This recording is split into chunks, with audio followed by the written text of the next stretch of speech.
In my annual presentation last year, I ran through the 15 leading causes of death, exploring the latest science on the role diet may play in preventing, arresting, and even reversing some of our top 15 killers.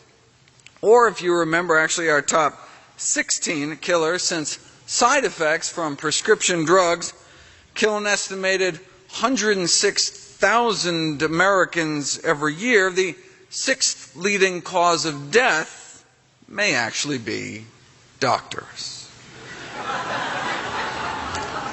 And that's just from adverse drug reactions. Add in medical mistakes, which the Institute of Medicine estimates kills at least 44,000 Americans every year, and that brings doctors up to here. Throw in some hospital-acquired infections, and we're talking maybe 187,000 Americans dead every year and millions injured by medical care. Even preventive medicine kills in its own way.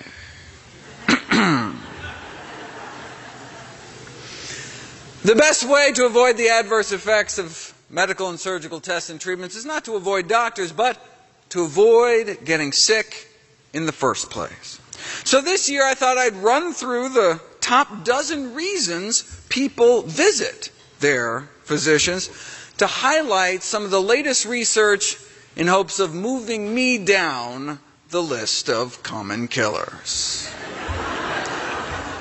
The number one primary disease diagnosis at office visits is a respiratory disease, like a common cold.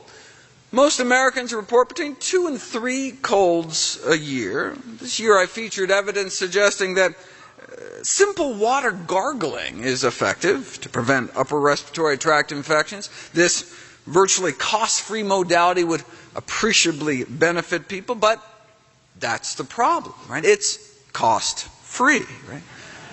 Nobody makes any money off of it, right? That's why you've probably never heard of this research, right? Whenever there's a new drug or surgical procedure, right, you can be assured people will know about it because there's a profit motive, right? There's a corporate budget driving the promotion. That's why you'll never see an ad on TV for broccoli, nor for simple water, even though water may actually improve cognitive performance in school children, for example, because most kids end up at school in a state of mild dehydration. If you randomize kids to get a cup of water, you can improve their ability to think in school. Not with Ritalin or some new drug, but just plain water. Think how much drug companies could make if they could just sell sugar pills, but tell kids to take the fake pill with a cup of water. It's like using exercise to treat ADHD. Effective, but we won't hear about it because you can't put it into a pill bottle for your stockholders. And exercise can also improve immunity and decrease illness rates from respiratory infections. We're talking about a 25 to 50% reduction in sick days. Name one drug or supplement that can do that. And it doesn't take much. Let kids run around for just 6 minutes, and you can boost the number of immune cells in their bloodstream by more than 1/3 in just 6 minutes.